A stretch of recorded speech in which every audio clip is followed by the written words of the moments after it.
Guys আজকে আমি বাড়িতে এসেছি। বাড়িতে এসে দেখি এখানে আমাদের ঝাল গাছ লাগানো ছিল। অনেকদিন আগে ঝাল গাছটা লাগানো হয়েছিল, কিন্তু ঝাল গাছগুলোতে ভাবছিলাম যে কোনো ঝাল হবে না, ঠিক আছে। কিন্তু এখন আমি দেখি, এই দেখো গাইস, এই দেখো ঝাল, এই দেখো, এই দেখো ঝাল হয়েছে, দেখো, এই দেখো। এই গাছটাতে এই ডিমের খোসা দিলে খুব ভালো কাজ হচ্ছে, দেখছি দেখো।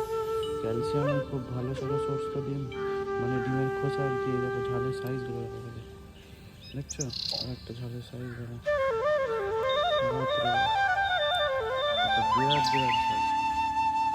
এই ঝালটা দেখো, পুরো একদম মনে হচ্ছে না এবার টমেটো,